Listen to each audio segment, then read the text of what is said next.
ఇదే కాదు, మహాత్మా గాంధీ గారు ఒక మాట చెప్పిండ్రు, ఈ దేశం యొక్క ప్రాణం గ్రామాలలో ఉంది, ఈ పంచాయతీలే పట్టుగొమ్మలు ఈ దేశానికి అన్నారు. మరి ఈ పంచాయతీలే పట్టుగొమ్మలు అంటే ఢిల్లీలో నుంచి నిధులు రాష్ట్రాలకు వస్తే గ్రామాలకు చేరట్లేదని ప్రత్యక్షంగా కేంద్రం నుంచి గ్రామ పంచాయతీలకు వాళ్ళ ఖాతాలలో నిధులు పోయే విధంగా రాజ్యాంగాన్ని సవరించి 73, 74 రాజ్యాంగ సవరణతోని నిధులను సరాసరి గ్రామ పంచాయతీలకు అందించిన మాట ఇవాళ రాజీవ్ గాంధీ తెచ్చిన సరళీకృత విధానాలు కాదా? అంతెందుకు, మా మేయరమ్మ ఉన్నది గద్వాల విజయలక్ష్మి గారు, మహిళా రిజర్వేషన్ కింద ఈ నగర ప్రథమ పౌరురాలుగా ఉన్నది. మా శ్రీలత డిప్యూటీ మేయర్గా ఉన్నది. అక్కడ మా సోదరిమణులు కార్పొరేటర్లు ఉన్నారు, అక్కడ చాలామంది. ఎట్లయినరు తల్లి మీరు అందరూ? మహిళా రిజర్వేషన్ లేకపోతే మా వాళ్ళు మీకు ఇచ్చటోళ్ళా? మీకు ఈ కుర్చీలు దక్కేవా?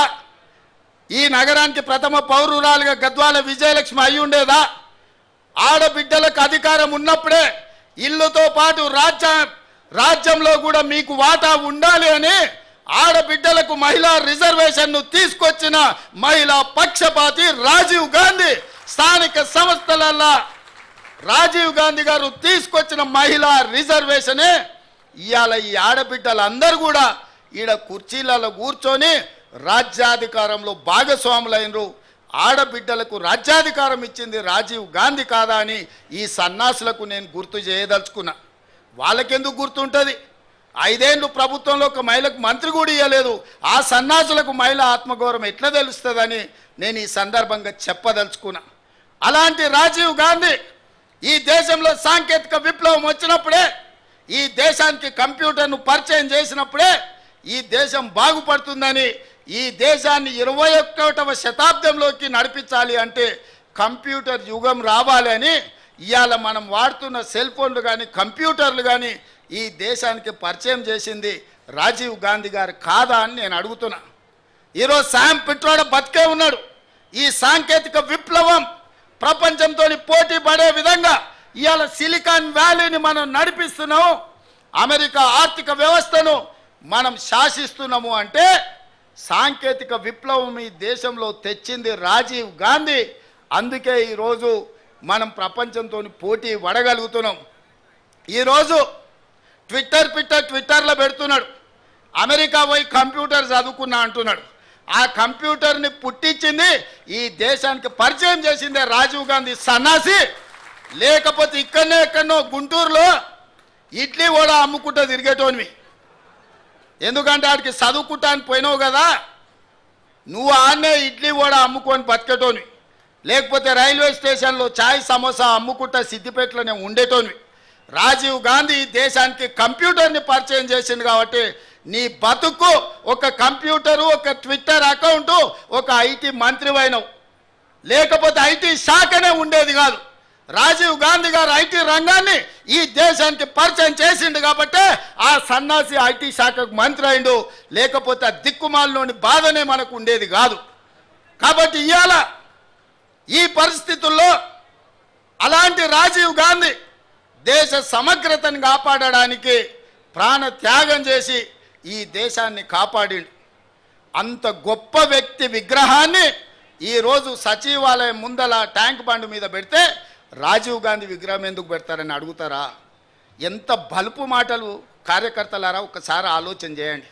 అధికారం పోయినా మదము దిగలేదు. గాంధీ కుటుంబాన్ని కుటుంబ పాలన అంటున్నారు. ఆ సన్నాసులకు చెప్పండి, రాజీవ్ గాంధీ గారు ప్రధానమంత్రిగా చనిపోయిన తర్వాత దాదాపుగా 15-20 ఏళ్ళు కాంగ్రెస్ అధికారంలో ఉంది. సోనియా గాంధీ గారు ఏ పదవి తీసుకోలే, కేంద్ర మంత్రి పదవి తీసుకోలే, ప్రధానమంత్రి పదవి తీసుకోలే.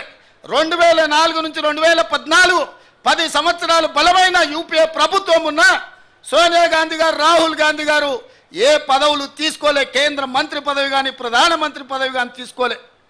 ఆనాడు రాజీవ్ గాంధీ గారు చనిపోయినాక దాదాపుగా 3 దశాబ్దాలుగా పైగా కాంగ్రెస్ పార్టీలో గాంధీ కుటుంబం ప్రధానమంత్రి, కేంద్ర మంత్రి పదవి తీసుకోలేదు. పదవి త్యాగం అంటే వాళ్ళని చూడాలి, ప్రాణ త్యాగం అంటే వాళ్ళని చూడాలి, స్వతంత్ర పోరాటం అంటే ఆ కుటుంబాన్ని చూడాలి. మోతీలాల్ నెహ్రూ, పండిత్ జవహర్లాల్ నెహ్రూ స్వతంత్రం కోసం పోరాటం చేసి ఈ దేశానికి స్వతంత్రం తెచ్చినోళ్ళు. శ్రీమతి ఇందిరాగాంధీ, శ్రీ రాజీవ్ గాంధీ ఈ దేశం కోసం ప్రాణాలు త్యాగం చేసి దళిత గిరిజన ఆదివాసీలను ఆదుకున్న జాతి. సోనియా గాంధీ, రాహుల్ గాంధీ పదవి త్యాగం చేసి మన్మోహన్ సింగ్, పివి నరసింహారావు లాంటి మేధావులను ఈ దేశానికి ప్రధానమంత్రులుగా పరిచయం చేసింది. తెలంగాణ బిడ్డను ఈ దేశానికి ప్రధానమంత్రిని చేసింది శ్రీమతి సోనియా గాంధీ కాదా?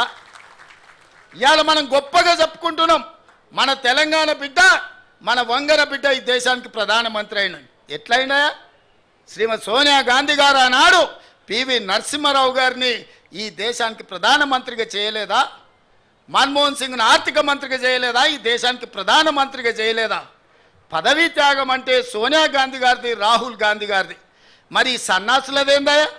అయ్యి ఉండంగానే అయ్యో ముఖ్యమంత్రి, కొడుకు ఐటీ మంత్రి, అల్లుడు సాగునీటి పారుదల శాఖ మంత్రి, బిడ్డ ఎంపీ, సడ్డకుని కొడుకు రాజ్యసభ. దుర్మార్గులారా, రాష్ట్రాన్ని దోసుక తిని పదవులని పంచుకొని వందలాది ఎకరాల ఫామ్ హౌసులు కట్టుకొని మీరు గాంధీ కుటుంబం గురించి మాట్లాడతారా? గాడిదకి ఏం తెలుసు గంధపు చెక్క వాసన అని పెద్దోళ్ళు ఎప్పుడో చెప్పారు. ఈ గాడిదలకు తెలుసా గాంధీ కుటుంబం గురించి అని నేను అడగదలుచుకున్నా. ఆనాడు చాకలైలమ్మ ఒక్క మాట చెప్పింది, గడీలలో గడ్డి మొలవాల్సిందే అని. సాయుధ రైతాంగ పోరాటం గడీలలో గడ్డి మొలిసింది, గడీలు బద్దలై ప్రజాస్వామిక పాలన వచ్చింది. ఇవాళ నేను చెప్తున్న బిడ్డ, మీ ఫామ్ హౌస్లలో జిల్లేళ్ళు మొలిపిస్తా. మీరు అనుకుంటురేమో మీరు అడ్డగోలుగా మాట్లాడితే కాంగ్రెస్ పార్టీ కార్యకర్తలు రేవంత్ రెడ్డి చూసుకుంటూ ఊరుకుంటాడేమని ఇవాళ చెప్తున్న రాజీవ్ గాంధీ సాక్షిగా సచివాలయం ముందల బిడ్డ, మీ ఫామ్ హౌస్లలో జిల్లేళ్ళు మొలవాలి. ఫామ్ హౌస్లలో మీరు జీవిస్తున్నాం, మా ఫామ్ హౌస్లు మమ్మల్ని కాపాడుతాయేమని మీ ఫామ్ హౌస్లలో జిల్లేళ్ళు మొలిపించే వరకు కాంగ్రెస్ పార్టీ కార్యకర్తలు ఎవరు విశ్రమించబోరనే సంగతి నేను చెప్పదలుచుకున్నా.